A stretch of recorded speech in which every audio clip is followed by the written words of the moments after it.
మాజీ మంత్రి ముఖేష్ గౌడ్ కొడుకు విక్రమ్ గౌడ్ పై తెల్లవారుజామున జరిగిన కాల్పుల్లో హైదరాబాద్ లో కలకలం రేపింది. అర్ధరాత్రి 12:30 తర్వాత విక్రమ్ ఇంటికొచ్చారు. ఉదయం పూజ ఉండడంతో 3:30కే రెడీ అయ్యారు. భార్య కోసం ఎదురు చూస్తూ విక్రమ్ గౌడ్ హాల్లోనే ఉన్నారు.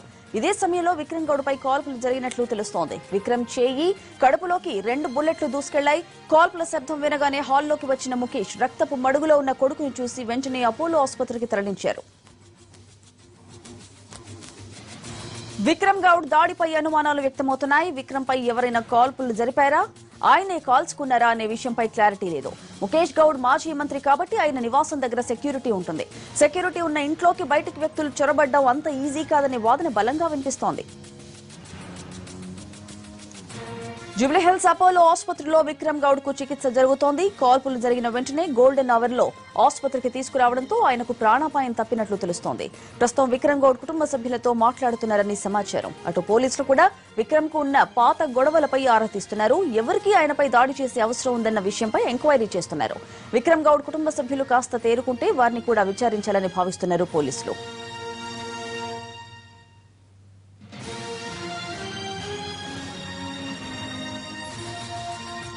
విక్రమ్ గౌడ్ పై కాల్పుల ఘటనలో మరో అనుమానం కూడా వ్యక్తమవుతోంది. అర్ధరాత్రి దాటిన తర్వాత ఇంటికి వచ్చిన విక్రమ్ ఎవరితోనో గొడవ పడే వచ్చాడని సందేహాలున్నాయి.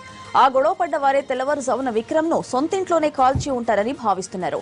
మరోవైపు విక్రమ్ నివాసంలో దొరికిన లైసెన్స్ లేని వెపన్ ను కూడా పోలీసులు దృష్టి సారించారు. ఈ తుపాకీ ఎవరు కొన్నారు, ఎలా కొన్నారు, లైసెన్స్ ఎందుకు తీసుకోలేదనే కోణంలో కూడా దర్యాప్తు జరుగుతోంది.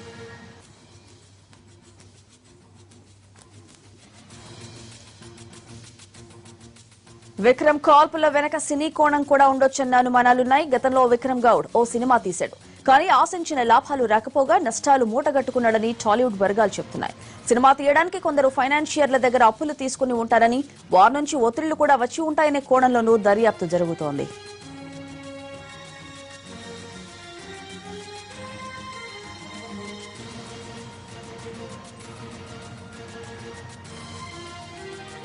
మనం ఫర్దర్ చెప్పడానికి రెండు కూడా right hand and left hand. Right hand నుంచి ఎంట్రీ ఉన్నది, ఎగ్జిట్ ఉన్నది. బట్ లెఫ్ట్ హ్యాండ్ నుంచి ఇక్కడ నుంచి పోయిన తర్వాత క్రాస్ నుంచి జస్ట్ స్టమక్ దగ్గర నుంచి పక్క నుంచి వెళ్ళినట్టు కనిపిస్తుంది. బుల్లెట్ కూడా లోపలనే ఉంది. డాక్టర్ చెప్పే దాని ప్రకారం అయితే అవుట్ ఆఫ్ డేంజర్ అంటున్నారు. ఇంట్లో ఇద్దరే ఉన్నారు. బట్ జరిగిన విషయాలు తెలుసుకోవాలి కదా, ఇంకా ఇన్వెస్టిగేషన్లో ఉంది. రైట్ అంటే రైట్ లెఫ్ట్ అన్నారు, వెరిఫై చేస్తున్నాను ఇంకా ఇప్పుడే.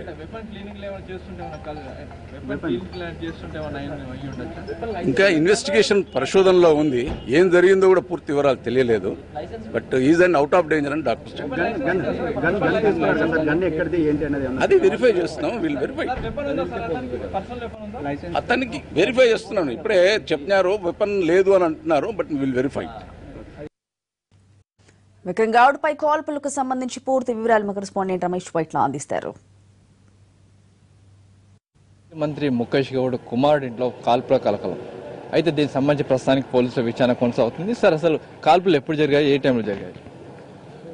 సుమారు 3-3:30 ప్రాంతంలో కాల్పులు జరిగాయని వాళ్ళు చెప్తా ఉన్నారు. అది భార్య వర్షన్ ప్రకారం.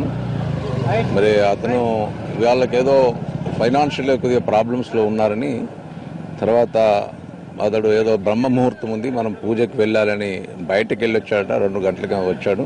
తర్వాత 3:30కు వెళ్ళాదని చెప్పారట. సో అతడు కూడా తయారై వచ్చి ముందు కూర్చున్నాడు. భార్యను కూడా రమ్మని చెప్పాడు. ఈ లోపల ఫైరింగ్ శబ్దం వినిపించింది. మరి అక్కడైతే ఎవరు కనిపించలేదు. బ్లడ్ ఇంజురీస్ అంటే పూల్ ఆఫ్ బ్లడ్లో ఉన్నాడు అని చెప్తా ఉన్నారు. ఇప్పుడు చూస్తే condition is out of danger. But అతడు కూడా ఏ విషయాలు చెప్పడం లేదు. ఏం జరిగిందో విషయం కూడా ఏం చెప్పుకుంటా ఉన్నాడు. సరే, ఇంట్లో ఇద్దరే ఉంటారా, మిగతా ఎవరైనా ఉంటారా? కాల్పులు జరిగిన సమయంలో ఎవరైనా మిగతా వాళ్ళని చూడడం జరిగిందా? వైఫ్ అండ్ హస్బెండ్ మాత్రమే ఉంటారు. గత కొంతకాలం నుంచి అంటే 9 నెలల నుంచి ఇక్కడ వచ్చి కిరాయికి ఇందులో ఉంటున్నాడట. అతడు ఫాదర్ తోటి సెపరేట్ గా ఉంటున్నాడు. కొద్ది ఫైనాన్షియల్ ప్రాబ్లమ్స్ లో ఉన్నాడని తెలుస్తారు. రెండు హ్యాండ్స్ కు ఉన్నాయి. బట్ ఒక హ్యాండ్ నుంచి వచ్చి ఎగ్జిట్, రెండో హ్యాండ్ నుంచి వచ్చిన ఇంజురీ సైడ్ నుంచి వచ్చి కొద్దిగా ఈ పార్ట్ అంటే స్టమక్ పార్ట్ నుంచి బ్యాక్ వచ్చి స్పైనల్ కార్డ్ దగ్గర ఆగింది. డాక్టర్స్ ఒపీనియన్ ప్రకారం ఇట్స్ అవుట్ ఆఫ్ డేంజర్ అంటున్నారు. చెప్పలేము, అంటే అది ఏంటి అనేది కూడా ఇంకా వివరాలు సేకరిస్తాం. అయితే ముఖేష్ గౌడ్ కుమార్ ఇంట్లో జరిగిన కాల్పులకు సంబంధించి ప్రస్తుతానికి పోలీసుల విచారణ కొనసాగుతుంది. అయితే పోలీసుల విచారణ ఇంకా దీంట్లో కొన్ని సస్పెక్ట్స్ ప్రస్తుతానికి అధికారులు చెప్తున్నారు. అయితే సరిగ్గా 3:28 జరిగిన కాల్పులకు సంబంధించి ప్రస్తుతానికి పోలీసులు రంగంలోకి పూర్తి స్థాయిలో విచారణ కూడా చేపడుతున్నారు. అయితే దీంట్లో ప్రధానంగా చూసినట్లయితే ఆ సమయంలో అతను ఒక పూజ చేయడానికి బ్రహ్మముహూర్తంలో పూజ చేయడానికి అని చెప్పి అతను వెళ్ళడానికి ప్రయత్నాలు చేస్తున్న సమయంలో ఈ కాల్పులు జరిగినట్లు ప్రస్తుతానికి అధికారులు చెప్తున్నారు. అయితే 3:28 ఈ ఇంట్లో కాల్పులు జరగడం జరిగింది. కాల్పులు జరిగిన వెంటనే ఇక్కడికి పూర్తిగా తర్వాత ఇంట్లో భార్య వీళ్ళిద్దరు మాత్రమే ఉంటారు. అయితే ఈ కాల్పులు జరిగిన సమయంలో ఇద్దరు ఉన్నారు. అయితే కాల్పులు విషయాన్ని హాల్లో ఇతను కూర్చొని ఉన్న సమయంలో కాల్పుల మూత విని వెంటనే భార్య కూడా బయటికి రావడం జరిగింది. భార్య బయటకు వచ్చిన తర్వాత చూసరికి అతను రక్తంలో ఉంటే అతను వెంటనే వెనుకాలే ఉన్న ఇటు అపోలో ఆసుపత్రికి చికిత్స నిమిత్తం తరలించారు. అయితే ప్రస్తుతం చూసినట్లయితే దీంట్లో పూర్తిగా కొన్ని అనుమానాలు కూడా వ్యక్తం చేస్తున్నారు. అసలు కాల్పులు ఎవరు చేశారు, ఎందుకు చేశారు, ప్రస్తుతానికైతే వెపన్ మాత్రం ఇతని దగ్గర నుంచి రికవర్ చేసుకోలేదు. అసలు ఎవరు చేసి ఉంటారు, ఎందుకు చేసి ఉంటారు, ఇతనికి ఆర్థిక సంబంధమైన కొన్ని సమస్యలు ఉన్నాయి, దీంతో పాటుగా కొన్ని ఇష్యూస్ ఉన్నాయి కాబట్టి ఆ నేపథ్యంలో జరిగి ఉంటుందా అన్న విషయంలో ప్రస్తుతానికి అధికారులు పూర్తిస్థాయి విషయం చెప్తున్నాయి. అయితే ఇంట్లో చూసినట్లయితే సీసీ కెమెరాలు కూడా పనిచేయట్లేదు. అసలు వెపనే లేక ప్రస్తుతానికైతే అధికారులు ఇక్కడ ఎలాంటి వెపన్ కూడా రికవర్ చేసుకోలేదు, వెపన్ కూడా లేదని చెప్తున్నారు. అయితే దీంట్లో అసలు ఏం జరిగింది ఏంటి అన్న విషయంలో ప్రస్తుతానికి అధికారులు అన్ని కోణాల నుంచి విచారణ జరుపుతున్నారు. అయితే దీంట్లో ముఖ్యంగా ఇప్పుడు చూసినట్లయితే ఇక బుల్లెట్ అనేది రైట్ హ్యాండ్ నుంచి లెఫ్ట్ కు స్పైరల్ గార్డ్ తోటి వెళ్ళడం, ఒకటి హ్యాండ్ నుంచి వెళ్ళిపోవడం, ఈ నేపథ్యం చూసినట్లయితే అతనే ఏమైనా కాల్చుకున్నారా లేకుంటే మిగతా ఎవరైనా కాల్చి వెళ్ళారా లేకుంటే రైట్ సైడ్ నుంచి కాల్పులు జరిపారని వెళ్ళిపోయారని చెప్పి చూస్తే అలాంటి సంబంధించి దానిపైన ప్రస్తుతానికి విషయాన్ని చెప్తున్నారు. అయితే దీంట్లో ఉన్న వాచ్మెన్ కూడా బ్యాక్ సైడ్ పడుకొని ఉన్నాడు, అతను కూడా ఎలాంటి సమాచారం లేదు. మరోవైపు ఇక్కడ నుంచి ఎవరైనా వెళ్ళిపోయారా ఎవరైనా వచ్చారన్న విషయం కనుక్కున్న ప్రయత్నం చేస్తే అలాంటిది కూడా ఇక్కడ ప్రస్తుతానికి ఏం కనబడతలేనట్టుగా అధికారులు చెప్తున్నారు. అయితే దీన్ని చూసినట్లయితే చాలా అనుమానాలు ఉన్నాయి, చాలా కోణాలు ఉన్నాయి. కేవలం ఇంట్లో ఇద్దరే ఉన్న సమయంలో ఈ కాల్పులు జరగడం జరిగింది. అయితే దీంట్లో ఎవరు చేశారు, ఎందుకు చేశారు, దేనికోసం చేశారు, ఏమైనా కుటుంబ సమస్య నేపథ్యంలో జరిగాయా అన్న కోణంలో ప్రస్తుతానికి అధికారులు విచారణ జరుపుతున్నారు. కమలప్రసాద్ వెంకట్తో రమేష్ వేట్ల ఇంటివి.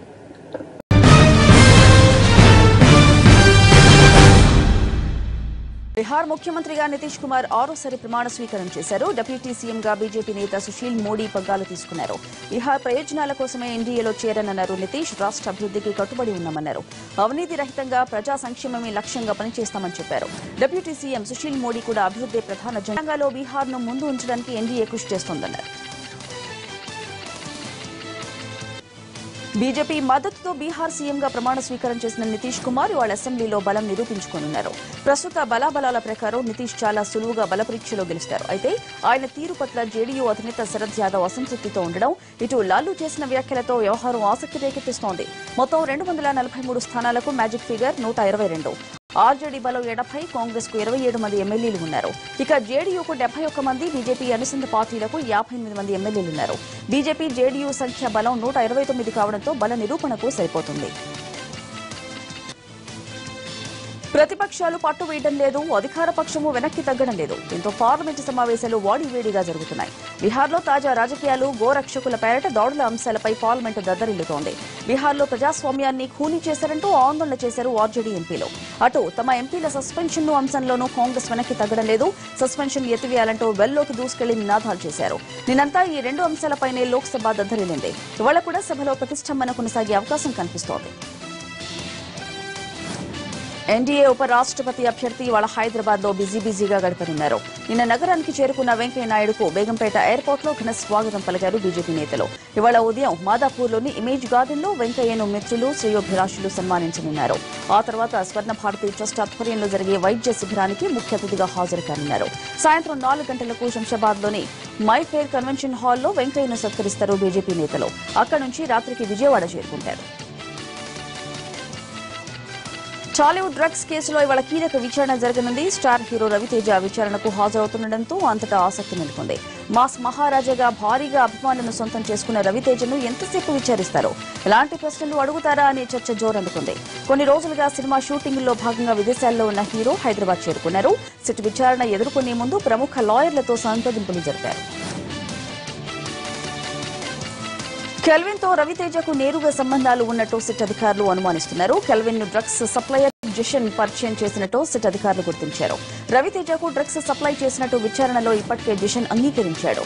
ఆ సమాచారం ఆధారంగానే అధికారులు నోటీసులు జారీ చేసినట్లు తెలుస్తోంది. జిషన్, కెల్విన్, రవితేజకు ఉన్న లింక్స్ పైనే విచారణ ప్రక్రియ జరిగే అవకాశం ఉన్నట్లు సమాచారం. రవితేజ ఇచ్చే వాంగ్మూలం కేసులో కీలకంగా మారే అవకాశం ఉంది. డ్రగ్స్ కేసులో ముమైత్ ఖాన్ కు కెల్విన్ తో ఉన్న సంబంధాలపై ప్రశ్నలు సంధించారు సిట్ అధికారులు. కెల్విన్ ఫోన్ కాల్ లిస్టులో పేరు ఎందుకు ఉంది, అలాగే వాట్సాప్ చాట్ లాంటి విషయాలను ముమైత్ దగ్గర స్పష్టత తీసుకున్నారు. ఉదయం 10 గంటలకు అబ్కారీ కార్యాలయానికి చేరుకున్న ముమైత్ ను 4 మహిళా అధికారుల బృందం ముమైత్ ను 6 గంటల పాటు ప్రశ్నించింది. ముమైత్ స్వచ్ఛందంగా ముందుకొచ్చిన ప్రస్తుతానికి అవసరం లేదంటూ అధికారులు శాంపిల్స్ తీసుకోలేదు.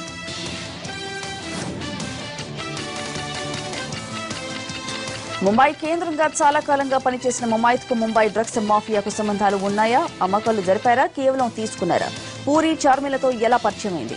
తెలుగు ఇండస్ట్రీకి రాకముందు ఏం చేసేవారు? హైదరాబాద్ విడిచి ముంబై ఎందుకు వెళ్లాల్సి వచ్చింది? ఇలా ప్రశ్నలు సంధించారు అధికారులు. పబ్బులకు వెళ్లే అలవాటు ఉందా? వారాంతాల్లో ఎక్కడ గడుపుతారు? నెలకోసారి జరిగే గోవా ఫెస్టివల్స్ లో ఏం తీసుకునేవారు? తరుణ్, నవదీప్ ల పబ్బులకు వెళ్లేవారా? కెల్విన్ తో ఎలా పరిచయం ఏర్పడింది అంటూ గుచ్చిగుచ్చి ప్రశ్నించారు. డ్రగ్స్ కేసుపై స్పందించడానికి నిరాకరించారు హీరోయిన్ తమన్నా. అనంతపురంలో ఓ జ్యువెలరీ షోరూం ఓపెనింగ్ లో పాల్గొన్న తమన్నా డ్రగ్స్ కేసుకు తనకు సంబంధం లేదన్నారు. దర్యాప్తు వివరాలు తనకు అనవసరమన్నారు. తమ అభిమాని నటి చూడ్డానికి అనంతపురం వాసులు ఎగబడ్డారు. చార్మిని ఝాన్సీ లక్ష్మీబాయితో పోల్చడాన్ని తప్పుబట్టారు సినీ గేయ రచయిత జొన్నవేతుల. ఝాన్సీ లక్ష్మీబాయి స్థాయిని తగ్గించేలా వర్మ వ్యాఖ్యలు చేయడం సరికాదన్నారు. చార్మి డ్రగ్స్ కేసులో విచారణ ఎదుర్కొంటుందన్నారు. రామ్ గోపాల్ వర్మ పిచ్చి మాటలు మానుకోవాలని హితవు పలికారు. వర్మ వ్యాఖ్యలపై బీజేపీ, ఆర్ఎస్ఎస్ నేతలు స్పందించాలన్నారు జొన్నవేతుల. డ్రగ్స్ కేసులో దోషులను కఠినంగా శిక్షించాలని కోరుతూ సీఎం కేసీఆర్ కు లేఖ రాశారు TDP working president Revanth Reddy. Drugs ను సమర్థవంతంగా నిర్మూలించాలని సికింద్రాబాద్ నుంచి నాంపల్లి ఎక్సైజ్ కార్యాలయం వరకు పాదయాత్ర నిర్వహించారాయన. డ్రగ్స్ వ్యవహారంపై కేంద్ర దర్యాప్తు సంస్థలతో పారదర్శకంగా విచారణ జరిపించాలని డిమాండ్ చేశారు రేవంత్ రెడ్డి.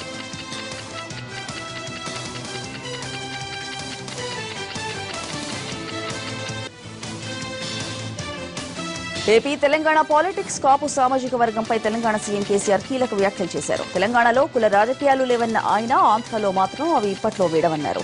ఏపీలో వైసీపీకి 45%, టీడీపీకి 43% ఓట్లు వస్తాయని ఓ సర్వేలో తేలిందన్నారు. పవన్ కళ్యాణ్ చేతులు ఊపితే ఓట్లు పడవన్న కేసీఆర్ జనసేనకు 1.2% ఆదరణ ఉందన్నారు. ప్రధాని మాటల్ని బట్టి అసెంబ్లీ సీట్ల పెంపు ఇప్పట్లో ఉండకపోవచ్చని తెలిపారు సీఎం కేసీఆర్. ఇప్పుడు ప్రాసెస్ మొదలుపెట్టినా 5 ఏళ్లు పడుతుందని, 2024లో ఎలానో పునర్విభజన జరుగుతుందిగా అని మోడీ అభిప్రాయపడినట్లు చెప్పారు. ఆర్థిక అభివృద్ధిలో తెలంగాణ దేశంలోనే నంబర్ 1గా ఉందన్నారు. పెట్టుబడిదారుల హైదరాబాద్ లో పబ్ కల్చర్, నైట్ కల్చర్ ఉందా అని అడుగుతున్నారన్నారు ముఖ్యమంత్రి. హైదరాబాద్ ఇమేజ్ ను కాపాడడానికి డ్రగ్స్ కేసులో ఎంతటి వారున్నా వదలవద్దని అకున్ సబర్వాల్ కు పూర్తి స్వేచ్ఛనిచ్చారాయన. నంద్యాల అసెంబ్లీ నియోజకవర్గానికి ఎన్నికల వాతావరణం వచ్చేసింది. ఉప ఎన్నికకు ఈసీ షెడ్యూల్ రిలీజ్ చేసింది. ఈ నెల 29న నోటిఫికేషన్ విడుదల కానుంది. ఆగస్టు 5 నామినేషన్ల దాఖలకు చివరి తేదీ. ఆగస్టు 23న పోలింగ్ జరగనుంది. 28న ఫలితం ప్రకటిస్తారు. బైపోల్ షెడ్యూల్ ప్రకటనతో నంద్యాలలో పొలిటికల్ హీట్ మరింతగా పెరిగింది. టీడీపీ నుంచి భూమా బ్రహ్మానందరెడ్డి, వైసీపీ నుంచి శిల్పా మోహన్ రెడ్డి తలపడుతున్న నంద్యాలలో కాంగ్రెస్ కూడా అభ్యర్థిని నిలబెడతామని ఇంతకు ముందే ప్రకటించింది. చంద్రబాబు పాలనపై నిప్పులు చెరిగారు వైసీపీ అధ్యక్షుడు జగన్. అవినీతి పాలనలో దేశంలోని చంద్రబాబే నంబర్ 1 అంటూ విమర్శించారు. బాబు పాలనలో లక్షల కోట్ల అవినీతి జరిగిందని ఆరోపించారు. మితిమీరిన అహంకారం కనిపిస్తోందని, ఏ వర్గం ప్రజలు సంతోషంగా లేరంటూ అభిప్రాయపడ్డారు విపక్ష నేత. మద్యం, ఇసుక, బొగ్గు దందాలు చేస్తూ పేదల భూమిని పెద్దలకు దోచిపెడుతున్నారని ఆరోపించారు. విజయవాడ మాజీ ఎమ్మెల్యే మల్లాది విష్ణు కాంగ్రెస్ కు గుడ్ బై చెప్పారు. జగన్ సమక్షంలో వైసీపీ తీర్థం పుచ్చుకున్నారు. మల్లాది విష్ణు, ఆయన అనుచరులకు పార్టీ కండువాలు కప్పి సాదరంగా ఆహ్వానించారు జగన్.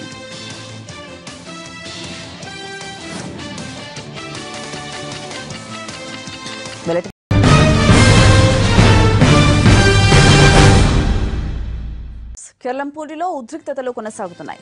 కాపులకు బీసీ రిజర్వేషన్ల కోసం పోరాడుతున్న ముద్రగడ నిన్న మరోసారి పాదయాత్రకు ప్రయత్నించడంతో హౌస్ అరెస్టును వారం పాటు పొడిగించారు పోలీసులు. దీంతో గృహ నిర్బంధం ముగిశాక ఆగస్టు 3 నుంచి చలో అమరావతి యాత్ర చేస్తానని భీష్మ ప్రతిజ్ఞ చేశారు ముద్రగడ. కలెక్టర్ ఆదేశాలతో ముద్రగడ హౌస్ అరెస్టు కొనసాగుతుందన్నారు పోలీసులు. ఆగస్టు 2 వరకు జిల్లాలో ఆంక్షలు కొనసాగుతాయన్నారు ఎస్పీ విశాల్ గున్ని. వారం రోజులు గృహ నిర్బంధం ఏంటంటూ పోలీసులతో వాగ్వాదానికి దిగారు ముద్రగడ, ఆయన అనుచరులు. జైల్లోనే పెట్టండి అంటూ మండిపడ్డారు. అయితే పోలీసుల నోటీసులపై తాను కోర్టుకు వెళ్లనని, స్టేలు బెయిలు తెచ్చుకోవడం అలవాటు లేదని చెప్పారు కాపు ఉద్యమ నేత. మరోవైపు ముద్రగడ పైన, వైసీపీ పైన అధికార పార్టీ ఎదురుదాడిని కొనసాగిస్తూనే ఉంది. రాష్ట్రపతి రామ్నాథ్ కోవింద్ను కలిసి శుభాకాంక్షలు తెలిపారు తెలంగాణ సీఎం కేసీఆర్. సీఎం వెంట టీఆర్ఎస్ ఎంపీలు, ప్రభుత్వ ప్రత్యేక ప్రతినిధి వేణుగోపాలాచారి, మంత్రి జగదీష్ రెడ్డి ఉన్నారు. రాష్ట్ర ప్రగతి, అభివృద్దిపై దేశ ప్రథమ పౌరుడికి వివరించారు ముఖ్యమంత్రి. ఈ సందర్భంగా రాష్ట్రపతి ఎన్నికల్లో మద్దతు తెలిపినందుకు సీఎంకు కృతజ్ఞతలు తెలిపారు రాష్ట్రపతి. జనసేనకు నకిలీల బెడద పట్టుకుంది. అధికార ప్రతినిధులమని, ప్రధాన కార్యదర్శులమని కొంతమంది విరాళాలు దండుకుంటున్నట్టు పార్టీ గుర్తించింది. కృష్ణా జిల్లాలో వ్యక్తి ఇలానే విరాళాలు సేకరిస్తున్నట్లు తమ దృష్టికి వచ్చిందని, అలాంటి వారి పట్ల జనసేన కార్యకర్తలు అప్రమత్తంగా ఉండాలని హెచ్చరించారు పవన్ కళ్యాణ్. తామింతవరకు ఎవరిని అధికార ప్రతినిధులుగా నియమించలేదని, అలా చెప్పుకునే వాళ్లిచ్చే ప్రకటనలతో పార్టీకి సంబంధం లేదని ప్రకటించారు. ఉద్దానం కిడ్నీ బాధితుల సమస్య పరిష్కారానికి మరో కీలక అడుగు పడనుంది. రేపు ఉద్దానం పరిసర గ్రామాల్లో 150 మంది హార్వర్డ్ యూనివర్సిటీ వైద్యుల బృందం పర్యటించనుంది. ఇటీవల అమెరికాలో పవన్ కళ్యాణ్ పర్యటించినప్పుడు అక్కడి వైద్యులతో ఉద్దానం సమస్య గురించి చర్చించారు. పవన్ వినతి మేరకు హార్వర్డ్ ప్రొఫెసర్ జోసెఫ్ బెన్వంత్రీ నేతృత్వంలోని బృందం శ్రీకాకుళం జిల్లాలో పర్యటించనుంది. ఈ పర్యటనలో వైద్యుల బృందం ప్రాథమిక వివరాలు సేకరిస్తారు. కిడ్నీ బాధితులతో మాట్లాడిన అనంతరం ఈ నెల 30న విశాఖలో పవన్ కళ్యాణ్తో వైద్యుల బృందం సమావేశం కానుంది. నిరుద్యోగ యువతీ యువకుల సమాచారం సేకరించాలని అధికారులను ఆదేశించారు ఏపీ ముఖ్యమంత్రి చంద్రబాబు. యూత్ పాలసీపై నిర్వహించిన సీఎం నిరుద్యోగ భృతికి సంబంధించిన విధి విధానాలు ఎలా ఉండాలనే అంశంపై చర్చించారు. ఏ వయసు నుంచి భృతి ఇవ్వాలి, ఎన్నేళ్లు ఇవ్వాలి, భృతి పొందేందుకు విద్యార్హత ఏంటి అనే దానిపై సమీక్షించారు. మంత్రులు యనమల రామకృష్ణుడు, కళా వెంకటరావు, పితాని సత్యనారాయణ, కొల్లు రవీంద్ర, నారాయణ, నారా లోకేష్, ప్రభుత్వ ప్రధాన కార్యదర్శి దినేష్ శర్మ ఈ సమావేశంలో పాల్గొన్నారు. బ్యాడ్మింటన్ స్టార్ పీవీ సింధును డిప్యూటీ కలెక్టర్ గా నియమిస్తూ ఉత్తర్వులు జారీ చేసింది ఏపీ ప్రభుత్వం. ఈ మేరకు సింధుకు నియామక పత్రం అందజేశారు సీఎం చంద్రబాబు. నెల రోజుల్లో విధుల్లో చేరాలని అపాయింట్మెంట్ ఆర్డర్లో ఉంది. బ్యాడ్మింటన్ కెరీర్ తన కెరియర్కు ముఖ్యమని, దాని మీదే ఫోకస్ చేస్తున్నానని తెలిపారు సింధు. ఆమె మరిన్ని విజయాలు సాధించాలని ఆకాంక్షించారు బాబు.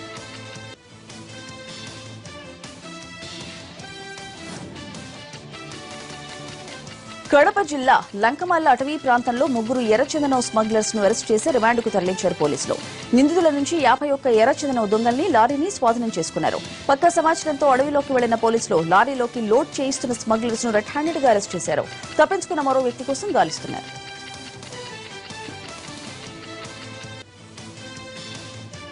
విశాఖ గోపాలపట్నంలో కలకలం రేపిన 20 ఏళ్ల యువకుడు మణికంఠ కిడ్నాప్ మిస్టరీని పోలీసులు ఛేదించారు. 15 లక్షలు ఇవ్వకపోతే మీ సోదరుణ్ణి చంపేస్తామని శ్రావణికి ఫ్రెండ్స్ తో ఫోన్ చేయించింది మణికంఠేనని దర్యాప్తులో తేలింది. వ్యసనాలకు బానిసైన నిందితుడు డబ్బు కోసం కిడ్నాప్ డ్రామా ఆడించి కన్నవాళ్లను మోసం చేసేందుకు యత్నించాడు. ఓ హత్య కేసుతో పాటు 20 కేసుల్లో నిందితులైన మణికుమార్ మణికంఠకు స్నేహితుడు.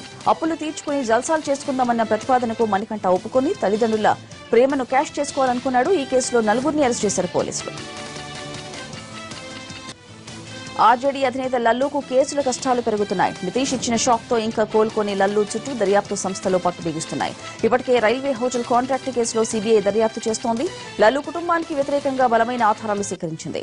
తాజాగా ఈ కేసుపై ఈడీ దృష్టి సారించింది. షెల్ కంపెనీల ఏర్పాటు, నిధులు చేతులు మారడంపై ఎన్ఫోర్స్మెంట్ డైరెక్టరేట్ దర్యాప్తు ప్రారంభించింది.